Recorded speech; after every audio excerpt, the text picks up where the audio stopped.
ಈಗ ಎಲ್ಲ ಸರಿ, ನೀವು ಆಕ್ಟ್ರು ಯಾಕೆ ಆಗಬೇಕು ಅಂತ ಅಂದ್ಕೊಂಡ್ರೆ ಮ್ಯೂಸಿಕ್ ಮಾಡ್ಕೊಂಡೆ ಆರಾಮಾಗಿರ್ಬೋದಿತ್ತಲ್ಲ? ಆರಾಮಾಗಿ ಆಗಿರಕ್ಕೆ ಆಗ್ತಾ ಇರಲಿಲ್ಲ. ಸೊ ಅದನ್ನು ಹೇಳ್ತೀನಲ್ಲ, ನಮ್ಮ ಇಂಡಸ್ಟ್ರಿಯಲ್ಲಿ ಮ್ಯೂಸಿಕ್ ಡೈರೆಕ್ಟ್ರುಗಳಿಗೆ ತುಂಬ ಕಷ್ಟ ಇದೆ ಆ್ಯಕ್ಚುಲಿ. ಭಾಳ ಕಷ್ಟದ ಪರಿಸ್ಥಿತಿಯಲ್ಲೇ ಇವಾಗಿರೋ ಮ್ಯೂಸಿಕ್ ಡೈರೆಕ್ಟ್ರುಗಳು ತಮ್ಮ ಜೀವನ ನಡೆಸ್ತಾ ಇದ್ದಾರೆ. ಸೊ ಹಾಗಾಗಿ ನಮಗೆ ಮ್ಯೂಸಿಕ್ ಡೈರೆಕ್ಷನ್ಗೆ ಯಾವಾಗ ಒಬ್ಬರು ಪ್ರೊಡ್ಯೂಸರ್ ಬಂದು ಅಪ್ರೋಚ್ ಆಗ್ತಾರೆ, ಸೊ ನಾವೊಂದು ಅಮೌಂಟ್ ಹೇಳಿದ್ರೆ ಅದ್ರದ್ದು 50%ಗಿಂತ ಕಮ್ಮಿನೇ ಕೇಳೋದು ನಮಗೆ, ಇಷ್ಟಕ್ಕೆ ಮಾಡಿಕೊಡಿ ಅಂತ ಕೇಳ್ತಾರೆ. ಸೊ ನಮ್ಗೆ ಮಾಡಲ್ಲ ಅಂತಲೂ ಹೇಳಂಗಿಲ್ಲ, ಈ ಕಡೆ ಬಿಡಂಗೂ ಇಲ್ಲ, ಬಿಟ್ಟರೆ ಇನ್ನೊಂದು ಮ್ಯೂಸಿಕ್ ಡೈರೆಕ್ಟರ್ ಹತ್ರ ಹೋಗ್ಬಿಡ್ತಾರೆ.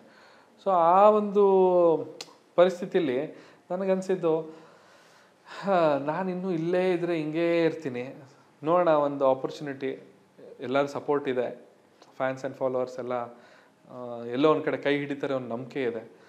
ನಾನು ಬಿಗ್ ಸ್ಕ್ರೀನ್ ಮೇಲೆ ಬಂತು ಅಂದರೆ ನನಗೂ ಥಿಯೇಟ್ರಿಗೆ ಟಿಕೆಟ್ ಕೊಟ್ಟು ನನ್ನ ನೋಡ್ಲಿಕ್ಕೆ ಬರ್ತಾರೆ ಅನ್ನೋ ಒಂದು ನಂಬಿಕೆ ಮೇಲೆ ಇವತ್ತು ಆ್ಯಕ್ಟರ್ ಆಗಿ ಬರ್ತಾ ಇದ್ದೀನಿ. ಯಾಕಂತ ಹೇಳಿದ್ರೆ ನಮ್ಮ ಇಂಡಸ್ಟ್ರಿಲಿ ನಿಮಗೆ ಗೊತ್ತಿರ್ಬೋದು, ಆ್ಯಕ್ಟ್ರಿಗೆ ಕೊಡುವಂಥ ಮರ್ಯಾದೆ ಇನ್ಯಾರಿಗೂ ಕೊಡೋದಿಲ್ಲ ನಮ್ಮ ಇಂಡಸ್ಟ್ರಿಲಿ. ಯಾಕಂದರೆ ಇಡೀ ಟೆಕ್ನಿಷಿಯನ್ಸ್ ಟೀಮೆಲ್ಲ ಸೇರಿ ಕೆಲಸ ಮಾಡಿ ಅವರಷ್ಟು ಹಾರ್ಡ್ ವರ್ಕಿಂದನೇ ಒಬ್ಬ ಆ್ಯಕ್ಟರು ದೊಡ್ಡ ಹೀರೋ ಆಗೋದು. ಇಡೀ ಟೆಕ್ನಿಷಿಯನ್ಸ್ ಟೀಮ್ ಎಲ್ಲ ತುಂಬ ಕಷ್ಟಪಟ್ಟು ಕೆಲಸ ಮಾಡ್ಬೇಕು, ಆವಾಗಲೇ ಒಬ್ಬ ಆ್ಯಕ್ಟರ್ ಹೀರೋ ಆಗೋದು. ಸೊ ಆ ವ್ಯಕ್ತಿ ಆ ಸ್ಟೇಟಸ್ಗಿರುವಂಥ ಒಂದು ಸಂಭಾವನೆ ಇನ್ಯಾರಿಗೂ ಇಲ್ಲ ಇಲ್ಲಿ. ಸೊ ನಾನು ಅಷ್ಟೇ ನನ್ನ ಲೈಫ್ನ ನಾನು ನೆಕ್ಸ್ಟ್ ಲೆವೆಲ್ ಮತ್ತೆ ನಾನು ಮೇಲೆ ತೊಗೊಂಡು ಹೋಗಬೇಕು ಅಂತ ಹೇಳಿದ್ರೆ ನಾನೊಬ್ಬ ಆ್ಯಕ್ಟರ್ ಆಗಬೇಕು. ಸೊ ಓಕೆ, ಇವತ್ತು ವಿದ್ಯಾರ್ಥಿನಿಯರೇ ಸಿನಿಮಾ ರಿಲೀಸ್ ಆಗ್ತಿದೆ, ಓಕೆ ಒಪ್ಕೋತೀವಿ. ಬಟ್ ನೀವು ಇದು 3ನೇ ಸಿನಿಮಾ ನಿಮ್ಮದು. ಫಸ್ಟು ಎಲ್ಲರ ಕಾಲೆಳೆಯುತ್ತೆ ಕಾಲ, ಅದಾದಮೇಲೆ ಸೂತ್ರಧಾರಿ, ವಿದ್ಯಾರ್ಥಿನಿಯರೇ. ಈ ಸಿನಿಮಾ ರಿಲೀಸ್ ಆಗ್ತಾ ಇದೆ. ನಿಮಗೆ ಈ 3 ಸಿನಿಮಾಗಳಲ್ಲಿ ಎದುರಾದಂಥ ಸವಾಲುಗಳೇನು ಅಂತ ಹೇಳಿ. ಸವಾಲು ಅಂದರೆ ಫಸ್ಟ್ ಆಫ್ ಆಲ್ ಆ್ಯಕ್ಟಿಂಗೇ ದೊಡ್ಡ ಸವಾಲು. ಯಾಕಂತ ಹೇಳಿದ್ರೆ ಆ್ಯಕ್ಟಿಂಗ್ ಅನ್ನೋದು ಅದೊಂದು ಅದ್ಭುತವಾದ ಕಲೆ.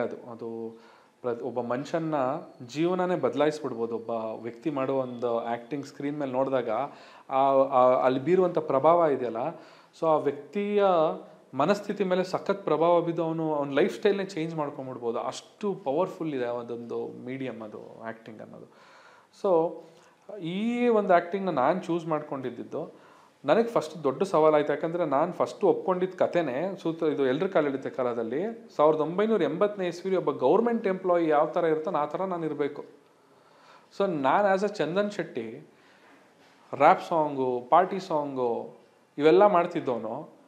ಫುಲ್ ಹೇರ್ ಸ್ಟೈಲು, ಕಾಗಲ್ಸು, ಜಾಕೆಟ್ಸ್ಗಳು, ಫುಲ್ ಎಲ್ಲ ಗರ್ಲ್ಸ್ಗಳೆಲ್ಲ ಸುತ್ತಮುತ್ತ ಆ ಥರ ಲ್ಯಾವಿಶಲ್ಲಿದ್ದವನು.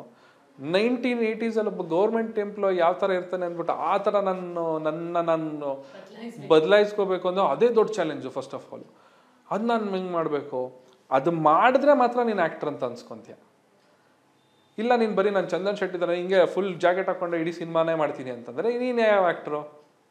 ನೀನು ಮಾಮೂಲಿ ಅದೇ ಮಾಡ್ತಿದ್ಯಪ್ಪ, ಏನು ಮಾಡ್ತೀವಿ ಅದೇ ಮಾಡ್ತೀವಿ. I want to become an actor. So ನಾನು ಆ್ಯಕ್ಟರ್ ಆಗಬೇಕು ಅಂತ ಹೇಳಿದ್ರೆ ಈ ಚಾಲೆಂಜನ್ನು ನಾನು ಅಕ್ಸೆಪ್ಟ್ ಮಾಡಲೇಬೇಕು. ಆ ಚಾಲೆಂಜ್ ಅಕ್ಸೆಪ್ಟ್ ಮಾಡಿದೆ.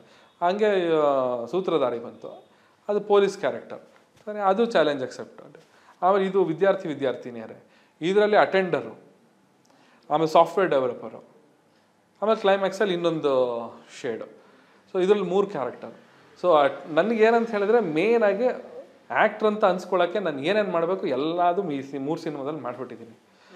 ನೋಡೋಣ, ಅದು ಆ್ಯಕ್ಟ್ ಮಾಡೋ ಪ್ರಯತ್ನ ಮಾಡಿದ್ದೀನಿ, ನೋಡ್ಬೇಕು ಏನಾಗುತ್ತೆ ಅಂತ. ನಮ್ಮ ವಿಸ್ತಾರ ನ್ಯೂಸ್ ವೀಕ್ಷಕರಿಗಾಗಿ ಒಂದು ಯಾವುದಾದ್ರೂ ಹಾಡು ಹಾಡಬಹುದು ಅಂತ ಇದ್ರೆ ಯಾವುದು? ಆಯಿತು, ನಿಮಗೋಸ್ಕರ ನೆನ್ಬಿಡ್ತೀನಿ. ನೀವು ಪಾಪ ನನಗೋಸ್ಕರ ನೀವು ಇಷ್ಟೆಲ್ಲ ರೆಡಿ ಆಗಿಬಿಟ್ಟು ಇಂಟರ್ವ್ಯೂ ತೊಗೊಳ್ತಿದ್ದೀರಾ. ಇವಳು ಹಾಕ್ಕೊಂಡಿರೋ ಬಟ್ಟೆ ನಾನು ನೋಡಿ ಸ್ಟನ್ ಆಗ್ಬಿಟ್ಟೆ, ಯಾರ ಮಗಳು ಕಾಣೆ ಇವಳು ಲೈಟ್ ವೆಟ್ಟು ಚಿಟ್ಟೆ, ಸಿಕ್ಕಾಪಟ್ಟೆ cute from Karnataka state, peg ಮೇಲೆ ಪೆಗ್ ಬಿದ್ರು ನಡಿ ತಾಳೆ ಸ್ಟ್ರೈಟು.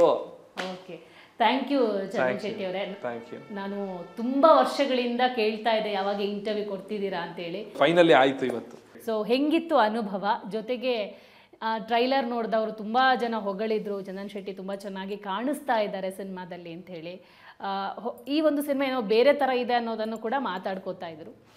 ಈ ಸಿನಿಮಾದ ಬಗ್ಗೆ ನಿಮ್ಮ ಒಪಿನಿಯನು? ಈ ಸಿನಿಮಾ ರಿಲೀಸ್ ಆದಮೇಲೆ ರೆಮ್ಯುನರೇಷನ್ ಜಾಸ್ತಿ ಮಾಡ್ತೀರಾ ಹೇಗೆ? ಆಮೇಲೆ ಏನೆಲ್ಲ ಚಂದನ್ ಶೆಟ್ಟಿ ಸೂಪರ್ ಗುರು ಆಕ್ಟಿಂಗ್ ಅಂತಂದ್ರೆ ಪಕ್ಕ ರೆಮ್ಯುನರೇಷನ್ ಅಂತ ಜಾಸ್ತಿ ಸ್ವಲ್ಪ. ಸೊ ಹೆಂಗಿತ್ತು ಟೀಮಲ್ಲಿ? ಚೆನ್ನಾಗಿತ್ತು, ಜರ್ನಿ ಚೆನ್ನಾಗಿತ್ತು. ವಿದ್ಯಾರ್ಥಿನಿಯರೇ ಆ್ಯಕ್ಚುಲಿ ಸ್ಟೂಡೆಂಟ್ಸ್ಗಳೆಲ್ಲ ನೋಡಬೇಕಾದಂಥ ಸಿನಿಮಾ, ಸ್ಟೂಡೆಂಟ್ಸು ಮತ್ತು ಪೇರೆಂಟ್ಸು.